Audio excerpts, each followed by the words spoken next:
Not all metrics matter. Here's how you're going to measure your marketing campaign effectiveness. Starting out with your marketing and your advertising, if we're just marketing without having a clear measurement, we're really just guessing. Let's fix that.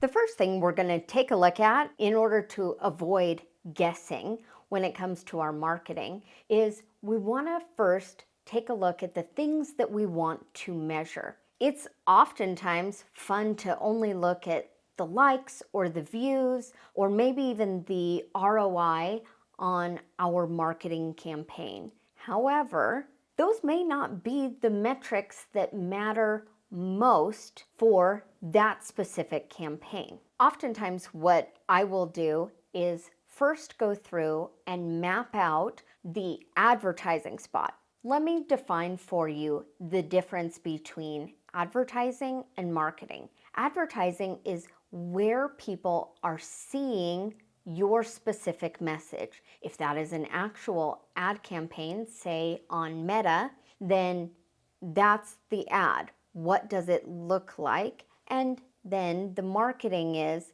the interactions that we are having with that customer or potential customer throughout. So that's the first place that I start, is I go through and I create a clear roadmap and blueprint to take me from the ad through to the marketing, the funnel, the different thing that I may have them engage with, including all of the interaction that I'm going to have with them over the next 7 days, 30 days. It depends really on the marketing that you are dispensing out, how your funnel is working. But I like to map that out clearly and have a blueprint of all of those interactions and the possible places where my customer or my lead may fall out of that funnel, and whether or not I want to call them back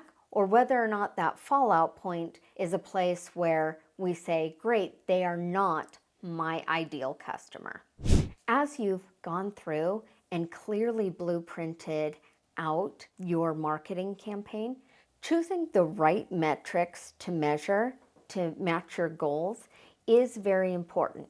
Oftentimes, what I see is that most people think that all advertising and every bit of marketing is meant to drive to a sales pipeline or a sales thing. However, in a lot of instances, we will take and break up these different marketing campaigns into separate goals. Is this meant to drive to sales? Great, then we're going to measure ROI, we're going to measure time in the funnel, we're going to measure their repeat customer or any upsells that we make to that person. If, however, this marketing campaign is meant to create brand awareness, what I may look at there is clicks in an email, read time, responses to a specific question.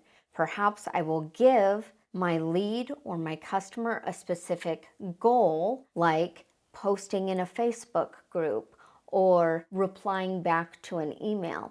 Again, those would be different measurements that we're taking a look at. If, for example, your marketing funnel is a book funnel that is there to drive to some additional marketing tools, then you're going to be looking at how many people download the book, what are my clicks there, and then what is the time to get to the next lead point or to push to either the sale or what you'd like that lead or customer to do next. I also do like to include these same measurements and same ideas when I'm talking about sales pipeline goals or when I'm looking at a customer journey like onboarding system or process.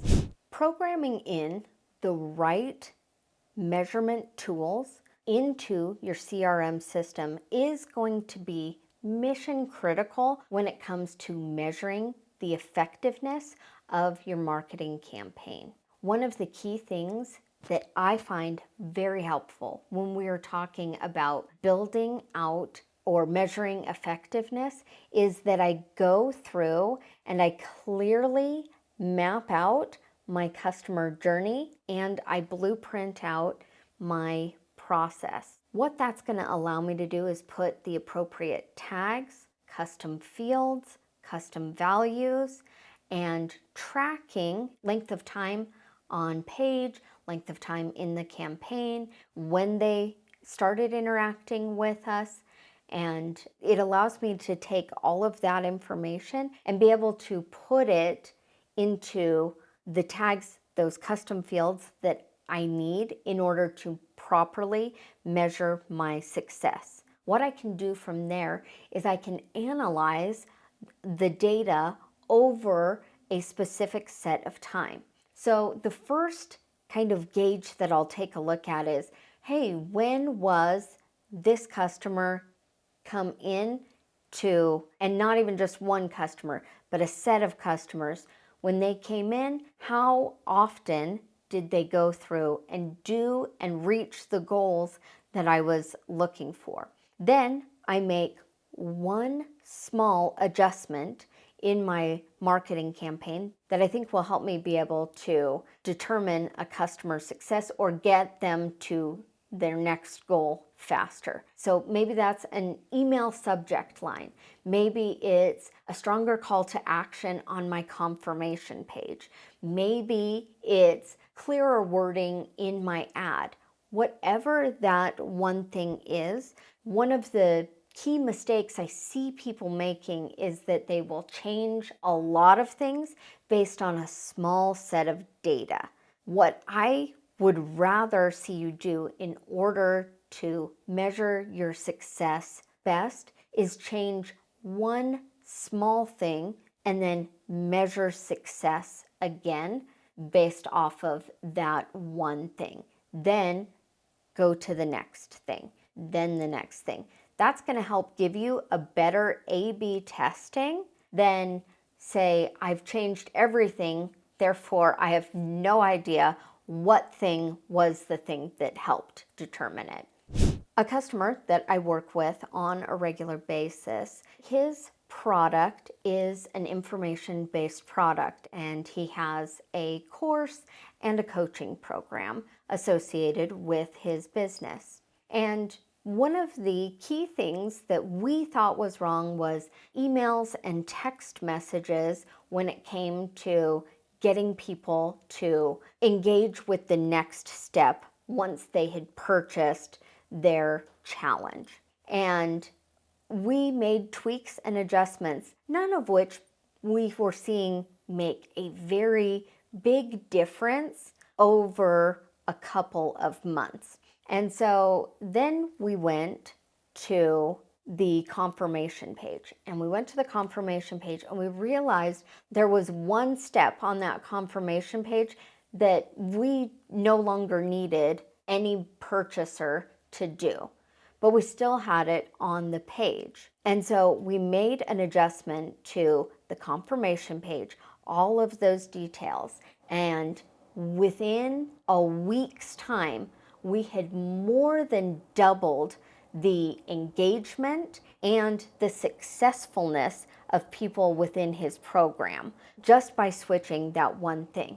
Now, what I will tell you is I wouldn't have known that that was the one thing that made the biggest difference had I changed all of his email subject lines, had I changed timing or added something on a confirmation page. If I'd done it all at once, then it's tough for me to determine what that one thing was that made that campaign more successful. So I really want to stress to you why it is so important that as we're going through and analyzing and optimizing, that we really do take it in increments and we are patient with the results and the data so that we can make the most effective changes and we can fail faster.